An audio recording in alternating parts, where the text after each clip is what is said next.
ఎల్ఆర్ఎస్కు ఏ fee లేకుండా చేస్తాము అని స్వయంగా ఉత్తమ్ కుమార్ రెడ్డి గారు అన్నమాట. ఒకసారి మీరు దయచేసి వారు ఏం మాట్లాడారో ఒకసారి నేను మీకు చూపెట్టే ప్రయత్నం చేస్తాను. ఇది ఎవరిది?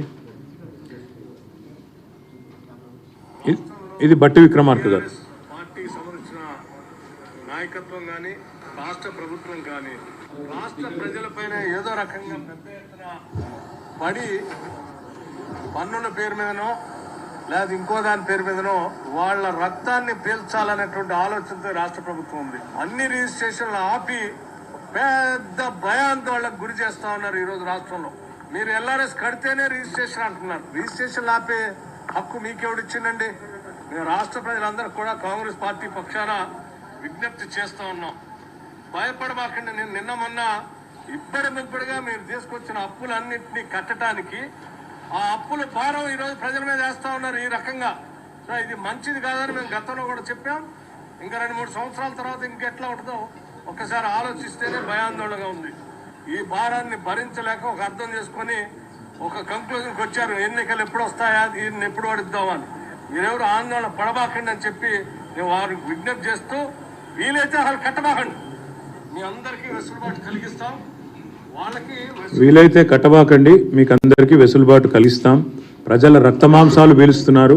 ఆనాడు ప్రతిపక్షంలో ఉన్నప్పుడేమో ఎల్ఆర్ఎస్కు ఫీజు కట్టండి అంటే రక్తమాంసాలు పీల్చేస్తున్నారు అని. మరి ఇవాళ బట్టి విక్రమార్క గారు సమాధానం చెప్పాలా?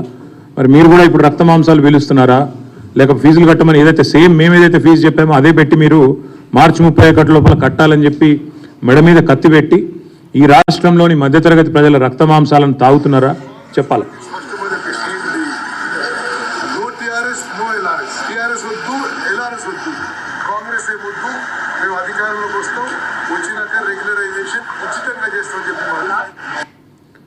నో టీఆర్ఎస్ నో ఎల్ఆర్ఎస్, మేము కాంగ్రెస్ అధికారంలోకి వస్తాం, రాగానే ఉచితంగా, మళ్ళొకసారి వినండి, ఉచితంగా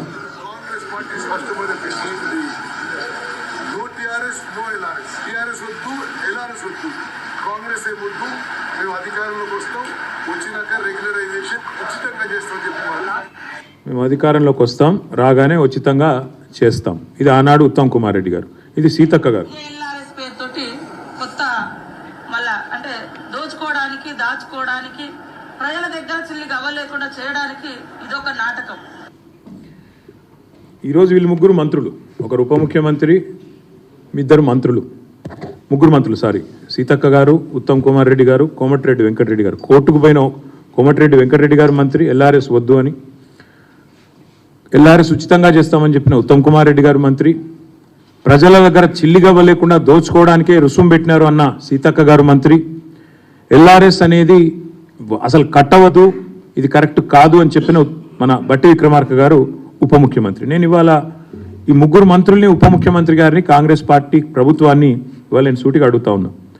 ప్రజల నుంచి 20,000 కోట్ల రూపాయలు తోలు వలిచి వసూలు చేయడానికి మీరు వేసిన ఎత్తుగడ ఇది కాదా? మీరు చెప్పిన మాటల్లో విశ్వసనీయత ఉంటే, మీరు ఆనాడు ప్రతిపక్ష పార్టీగా మీరు చెప్పిన మాటల మీద మీకే విశ్వాసం ఉంటే, ఇవాళ మరి ఈ రకమైన ఎల్ఆర్ఎస్ కార్యక్రమానికి మీరు ఎందుకు తెరదీశారు? మార్చి 31 లోపల ఖచ్చితంగా కట్టి తీరాలి అని మీరు ఏదైతే చెప్తున్నారో ఇది మరి ఎంతవరకు సమంజసం మీరే చెప్పాలా. ఎందుకంటే ప్రభుత్వంలో లేనప్పుడు, ప్రతిపక్షంలో ఉన్నప్పుడేమో ఫ్రీగా చేస్తామని చెప్పి ఊకదంపుడు ఉపన్యాసాలు ఇచ్చారు, ప్రజలకు అబద్ధాలు చెప్పి అధికారంలోకి వచ్చారు. ఎల్ఆర్ఎస్ మీద న్యాయ పోరాటం ఏమైంది? వెంకటరెడ్డి గారిది పిల్లి ఏమైంది చెప్పాలి. అందుకే మేము అనేది, బట్టి గారు చెప్పిన మాటలు వట్టి మాటలను తేలిపోయింది. అసలు ఎల్ఆర్ఎస్ కట్టవద్దని చెప్పింది ఉత్తదని తేలిపోయింది. ఉత్తమ్ కుమార్ రెడ్డి గారు ఫ్రీగా చేస్తాం ఎల్ఆర్ఎస్ అన్నారు, మరి ఆయన క్యాబినెట్లో ఉన్నారు. ఇవాళ ఆయన క్యాబినెట్, ఆయన ఏ మంత్రివర్గంలో అవుతున్నారో ఆ క్యాబినెటే ఎల్ఆర్ఎస్ కట్టాలని చెప్తా ఉంది. అదేవిధంగా సీతక్క గారు చిల్లిగవ్వలేదు ప్రజల దగ్గర అన్నారు, మరి వారు కూడా ఈరోజు సమాధానం చెప్పాలి. ఇవన్నీ తప్పకుండా ప్రజల తరపున మేము అడుగుతూ ఉన్నాం, తప్పకుండా వారు మరి స్పందించాలని చెప్పి కూడా డిమాండ్ చేస్తూ ఉన్నాం. దాంతోపాటు ఆనాడు సరిగా ఇది ఎక్కువ కాలం కూడా కాలేదు, సరిగా సంవత్సరంన్నర కిందట ప్రతిపక్షంలో ఉన్నప్పుడేమో ఎల్ఆర్ఎస్ అనేది ప్రజలకు ఏమాత్రం లబ్ధి చేకూర్చేందుకు కాదు, ప్రభుత్వ ఖజానా నింపడానికి మాత్రమే మాట్లాడినారు. కానీ ఈరోజు మళ్ళీ నాలిక మడతేసి ఇష్టం వచ్చినట్టు ఉచితంగా చేస్తామని చెప్పి, అసలు కట్టవద్దని చెప్పి, న్యాయ పోరాటం చేస్తామని చెప్పి, టీఆర్ఎస్ వద్దు, ఎల్ఆర్ఎస్ వద్దు, టీఆర్ఎస్ వద్దు, కాంగ్రెస్ ఏం వద్దని చెప్పి, ఇవాళ అధికారంలోకి వచ్చిన 2 నెలల తర్వాత 20,000 కోట్ల రూపాయల భారాన్ని మధ్యతరగతి ప్రజల మీద మోపే ఏదైతే ప్రయత్నం ప్రభుత్వం చేస్తున్నదో దీన్ని తప్పకుండా విరమించుకోవాలి. ఫ్రీగా మీరు చెప్పినట్టు ఎల్ఆర్ఎస్ ఫ్రీగా చేయాలని చెప్పి రాష్ట్ర ప్రభుత్వాన్ని మేము డిమాండ్ చేస్తూ ఉన్నాం. ఎల్ఆర్ఎస్ పథకానికి అప్లై చేసిన 25,44,000 మంది ఎవరైతే ఉన్నారో వారందరి తరఫున రాష్ట్ర ప్రభుత్వాన్ని కోరుతున్నాం, ఉచితంగా చేస్తామని మాట ఇచ్చిండ్రు, ఉచితంగా చేయాలి. లేకపోతే ఒక్కొక్క కుటుంబం మీద దగ్గర దగ్గర ₹1,00,000 పైచిలకు భారం పడే ప్రమాదం ఉంది. మీరు 20,000 కోట్ల రూపాయల కోసం మరి ఈరోజు వాళ్ళు ఈ రకమైన కార్యక్రమం తీసుకున్నారు. ప్రజల నుంచి ముక్కుబిండి మార్చి 31 లోపల వసూలు చేయాలని ముఖ్యమంత్రి గారే టార్గెట్ ఇచ్చినట్టుగా మాకు సమాచారం ఉంది. ఒక్కొక్క కుటుంబం మీద ₹1,00,000 పైచిలకు మరి భారం పడబోతా ఉన్న ఈ పరిస్థితిని వెంటనే ప్రభుత్వం స్పందించి తప్పకుండా వారు ముందుకు వచ్చి గతంలో ఇచ్చిన మాట ప్రకారం వారు నిలబెట్టుకోవాలి, ఉచితంగా చేయాలని చెప్పి కూడా మేము కోరుతా ఉన్నాం. పేద ప్రజలు ఆనాడు బట్టి విక్రమార్క గారి మాట, పేద ప్రజలు కష్టపడి పోగేసుకున్న ఒక్కొక్క రూపాయిని కష్టపడి కొన్ని ప్లాట్లలో పెట్టుబడి పెడితే దాన్ని లాక్కుంటుంది ప్రభుత్వం. ఇవాళ మరి రిజిస్ట్రేషన్ చేయమని మెడ మీద కత్తి పెట్టిందని చెప్పి విక్రమార్క గారు ఆనాడు అసెంబ్లీలో మాట్లాడిన మాట. అందుకే మేము అనేది వెంటనే ప్రభుత్వం స్పందించి మరి తప్పకుండా ఈ విషయంలో వారి వైఖరిని మార్చుకోవాలని డిమాండ్ చేస్తూ ఉన్నాం.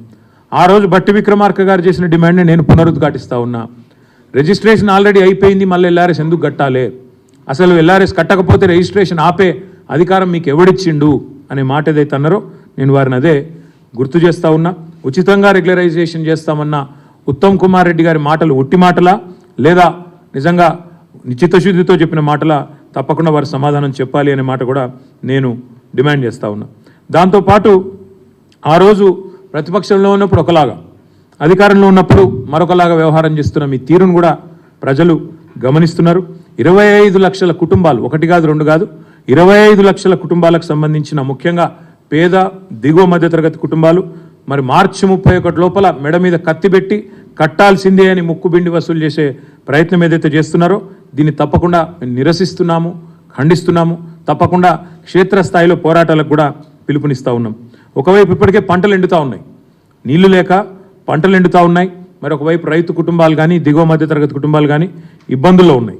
కాబట్టి కాంగ్రెస్ పార్టీ గతంలో ఇచ్చిన హామీని నిలబెట్టుకోవాలని డిమాండ్ చేస్తూ, ఉచితంగా ఎల్ఆర్ఎస్ను అమలు చేయాలని డిమాండ్ చేస్తూ, గతంలో ఈ మంత్రులు మాట్లాడిన మాటలు వారికి గుర్తు చేస్తూ 6వ తారీఖు నాడు, ఈరోజు 4వ తారీఖు, 6వ తారీఖు నాడు అన్ని నియోజకవర్గ కేంద్రాలు రాష్ట్ర వ్యాప్తంగా, హైదరాబాద్లో హెచ్ఎండిఏ కార్యాలయం దగ్గర, అదేవిధంగా జిహెచ్ఎంసీ కార్యాలయం దగ్గర, హైదరాబాద్ కాడికేమో హెచ్ఎండిఏ జిహెచ్ఎంసీ కార్యాలయం, మిగతా అన్ని నియోజకవర్గ కేంద్రాల్లో ధర్నాలకు పార్టీ పిలుపునిస్తూ ఉంది. ఇది మరి ప్రజలు కూడా మాతో కలిసి రావాలని చెప్పి కూడా విజ్ఞప్తి చేస్తూ ఉన్నాం. ఎవరైతే 25,44,000 కుటుంబాలు ఉన్నాయో దీనివల్ల నష్టపోయేవారు, దీనివల్ల ఇబ్బంది పడేవారు, వారందరూ కూడా మద్దతు చెప్పాలని చెప్పి కూడా మేము విజ్ఞప్తి చేస్తూ ఉన్నాం. 6వ తారీఖు నాడు రాష్ట్ర వ్యాప్తంగా ధర్నాలు కూడా చేయబోతా ఉన్నాం. నిరసన కార్యక్రమాల్లో ఇది మొదటిది కాబోతా ఉంది.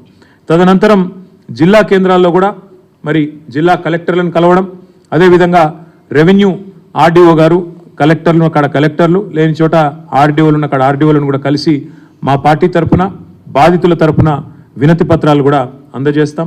తప్పకుండా మా పార్టీ తరఫున న్యాయ పోరాటం కూడా చేస్తాం ఈ విషయంలో అని చెప్పి కూడా నేను విజ్ఞప్తి చేస్తూ ఉన్నా.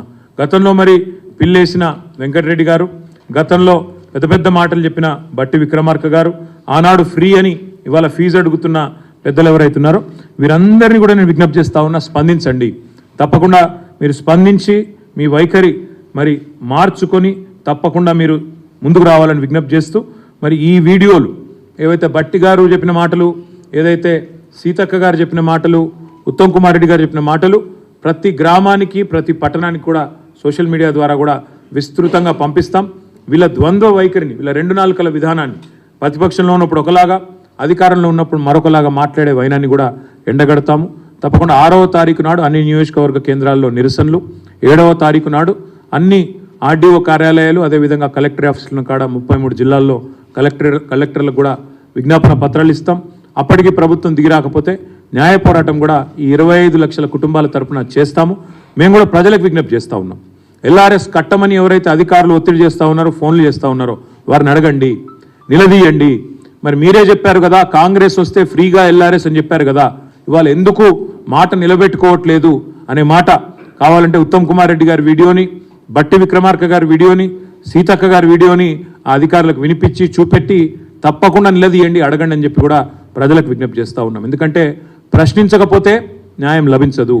అధికారంలో రాగానే మాట మార్చిన కాంగ్రెస్ పార్టీ వైనాన్ని 25 లక్షల కుటుంబాలకు ఇవాళ ఒక్కొక్క కుటుంబం మీద లక్ష రూపాయల భారం మోపే ప్రయత్నాన్ని నిరసిస్తూ ఈ నిరసన కార్యక్రమాలను విజయవంతం చేయాలని చెప్పి బీఆర్ఎస్ పార్టీ క్యాడర్ మొత్తానికి కూడా విజ్ఞప్తి చేస్తూ మీకు కూడా మీడియాకు కూడా దయచేసి సపోర్ట్ చేయాలని చెప్పి కూడా విజ్ఞప్తి. ధన్యవాదాలు.